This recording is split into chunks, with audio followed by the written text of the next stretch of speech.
एक माता पिता अपनी शादीशुदा बेटी की एफआईआर लिखाते हैं थाने में गुमशुदा की, क्योंकि 4-5 दिनों से उनकी बेटी मिल नहीं रही थी। जब पुलिस वाले इस केस की छानबीन करते हैं तो वो उसके घर जाते हैं और उनके दामाद से पूछताछ करते हैं। दरअसल उनका दामाद फौजी होता है, एक फौज का अफसर होता है, सूबेदार होता है। तो पुलिस वाले उनसे पूछते हैं कि आपकी पत्नी कहाँ गई। दरअसल शुरू में तो वो फौजी नई नई तरीके की कहानी बनाता है, लेकिन जब पुलिस वाले उसी फौजी पर शक करते हैं तो आस पास के सीसीटीवी कैमरे खंगाले जाते हैं। तो कुछ दिनों पहले उसके घर में उसकी पत्नी जाती हुई तो दिखती है, लेकिन 4-5 दिनों तक उसकी पत्नी उस घर से आती हुई नहीं दिखती, उस घर से बाहर निकलती हुई नहीं दिखती। जब पुलिस वाले अपने तरीके से, अपनी सख्ताई से उस फौजी से सच पूछने की कोशिश करते हैं तो वो बताता है कि सबसे पहले तो मेरी पत्नी बाथरूम में आई थी, बाथरूम के बाद किचन में आई थी और किचन के बाद ये कुकर है और यहाँ से बाहर चली गई।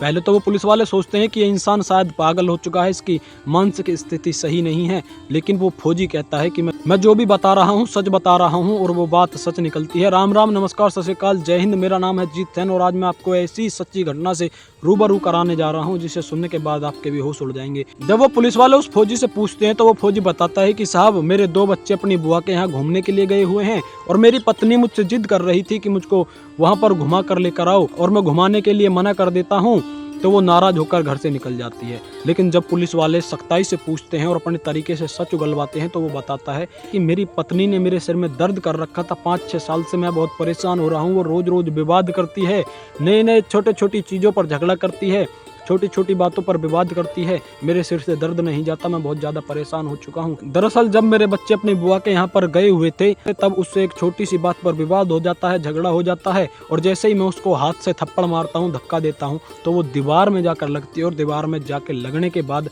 वो जमीन पर गिर जाती है। जब वो फौजी अपनी पत्नी को आकर देखता है तो ये बात सोचकर इग्नोर कर देता है कि शायद ये मक्कड़ बना रही है, झूठ बोल रही है, ये नाटक कर रही है। जब 1-2 घंटे बाद वो घूम फिर कर दोबारा अपनी पत्नी को देखता है तब भी वो उसी हालत में, उसी स्थिति में पड़ी रहती है। वो 1-2 घंटे बाद फिर आकर देखता है तब भी वो उसी स्थिति में पड़ी रहती है। जब वो आकर अपनी पत्नी की नब्ज टटोलता है, नसें देखता है, तो उसको पता चलता है कि मेरी पत्नी इस दुनिया से जा चुकी है। और वो इस सच को दबाने के लिए पता नहीं कितने झूठ बोलता है, और वो इस सच को दबाने के लिए पता नहीं क्या क्या करने लगता है। और वो पुलिस के बयान में बताता है कि सबसे पहले तो वो अपनी पत्नी को बाथरूम में लेकर जाता है और वहाँ पर छोटे छोटे टुकड़े करता है और उसकी मांस को चक्कुओं से काटता है और कुकर में उबालता है। लगभग 72 घंटे तक उस कुकर में उसकी पत्नी के मांस के टुकड़े उबलते रहते हैं और उसकी पत्नी की जो हड्डियाँ होती हैं उन हड्डियों को कूटता है और मिक्सी में उसकी हड्डियों का चूरा बना लेता है। और जब 72 घंटों के बाद उसकी पत्नी के टुकड़े उबल जाते हैं तो उनको एक डिब्बे में करके या किसी बर्तन में कर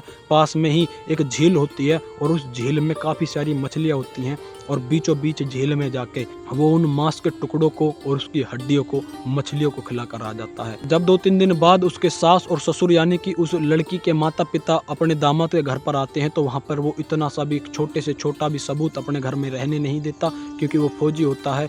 आम आदमी से उसका दिमाग कई गुना ज़्यादा काम करता है। छानबीन कर रहे थे तो पुलिस को किसी भी तरीके का सबूत ना तो उसके घर में मिलता है, ना ही कुकरों में मिलता है, ना ही किसी मशीन में मिलता है। जब पुलिस वाले उस झील पर जाकर देखते हैं तो ना ही कोई सबूत वहाँ पर मिलता है। पुलिस को वहाँ पर कुछ भी कामयाबी नहीं मिलती और पुलिस वाले उसकी ये कहानी जो थी पता नहीं सच थी या झूठ थी, इसी कहानी को वो लोग सत्य मान लेते हैं, सच मान लेते हैं। दोस्तों, इस वीडियो का उद्देश्य किसी को डराना धमकाना बिल्कुल भी नहीं है, बल्कि आपको जागरूक करना है, आपको सचेत करना है।